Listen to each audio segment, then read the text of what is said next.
Larry Hausner here, the author of Save Baseball, a prescription for the major leagues. You can pick up the book anywhere online, and I suggest you pick up a copy today. One of the things I talk about in the book, I'm going to discuss now, and it's timely. And we're talking about the Major League Baseball fan experience.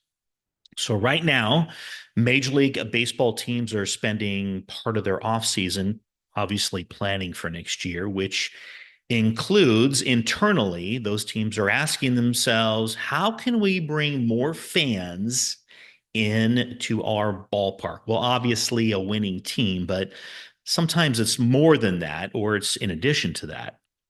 And I'm not sure the last time you attended a Major League Baseball game in person, but the fan experience varies from ballpark to ballpark. And I should know I've been to most of them.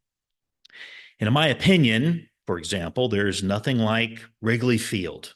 And I'm a Cub fan. And of course, I love Wrigley Field, where tradition and history meets the modern game. Or Petco Park in San Diego, more modern ballpark. And it's actually my favorite one next to Wrigley. And I'm a little biased as I used to live right next to Petco Park for a while. And compare those experiences and places to what we saw in, for example, Oakland or older stadiums like Anaheim, which is the second oldest American League ballpark behind Boston. There's really and truly no comparison. But what makes those great fan experiences unique and worthy of our time and money is an interesting question. As I said earlier, this is part of what I write about in my book because I think it's really important to focus in on those reasons why. And one of those is attracting younger fans, especially those Generation Z fans. And Gen Z does not consume the game the same way boomers do, or my generation, Generation X, does. Gen Z enjoys and craves an experience that has a social component to it. They don't sit there and watch pitch after pitch like baby boomers or some of us Gen Z folks that like to sit there and analyze every pitch and every play. So, for example, places designated where fans can congregate, socialize, and take in the game, connect with our Gen Z fans. Why is it important to focus on Gen Z? Because they are the future fans and, of course, current fans of the game. So think about those Gen Z fans in 20 years. We want them still actively involved in loving baseball and attending baseball games. And it reminds me of a story, and I share this as well. Bill Bavasi, former Major League general manager of the Angels and the Mariners, shared with me when he became general manager in Seattle. He was being taken on a tour of the ballpark and he was standing in the press box overlooking an empty park. And he was told, do you see that area, that deck area out there in center field? And he said, yeah. And the response was, that's the number one singles bar in Seattle on every game day. And if you've ever watched a Mariners game or been to a game in Seattle, you know that's true. That is a happening place to go. Many young fans love that area where they can socialize, hang out, and enjoy a Mariners game, not having to be a prisoner in their seat. So, I had a recent experience as a fan that I'd like to share with you that I think Major League Baseball could somehow learn from. Recently, my son, who's in his mid 20s, and I had the pleasure of attending the NASCAR Final Four in Phoenix, and the experience there was awesome. It is similar to other NASCAR events that my son and I have been to. For example, we've been to Talladega and had the exact same experience that I'm going to share with you. So, those NASCAR drivers, and you don't have to be a NASCAR fan to appreciate this, are extremely accessible to fans. Fans can connect with them, and it doesn't take much of an effort. There are numerous places at the track to hear them interviewed. And by the way, this is on race day.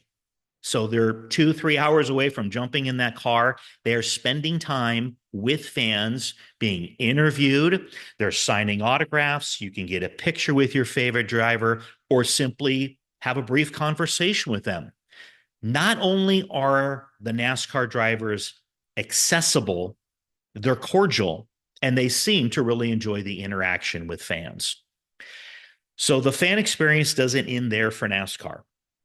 NASCAR fans, and we did this, and we always do this when we go to NASCAR events, you can go on the track. You can wander and walk the track before the race. You can go onto pit road, and you can even go into the garages as they're working on the cars before the race.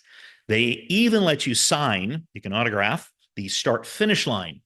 All of this with a beer in your hand, if you so choose. It's a first class experience that they replicate every single week for tens of thousands of people. So let's translate that to baseball for a minute. Can you imagine being on the field at, I don't know, Dodger Stadium for a World Series game and talking with Freddie Freeman a couple of hours before he's going to take on the Yankees? Or how about signing home plate? Or just wandering the field before the game? Well, of course you can't, because today's Major League Baseball players are virtually impossible to connect with. So I'll sound like an old guy for a minute. When I was a kid, I grew up going to Angel games in Anaheim, where I grew up. And going to batting practice was always part of that experience, not only in hopes of, catching a ball by chance, but more importantly to me, getting close to my heroes for a moment, for an autograph. And my friends and I were actually pretty successful at that. Players back then were available and accessible. It was a challenge to a degree, but you could do it. If you got there early, you can meet your heroes, sign an autograph, and connect with them. But that rarely occurs today. Why is that? Well, first of all, teams hardly take batting practice anymore.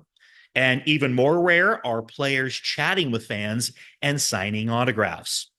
That begs the question, how can kids, and I mean kids, build a connection with the game of baseball and their heroes when they are untouchable, when they attend a game and they can't get close to them?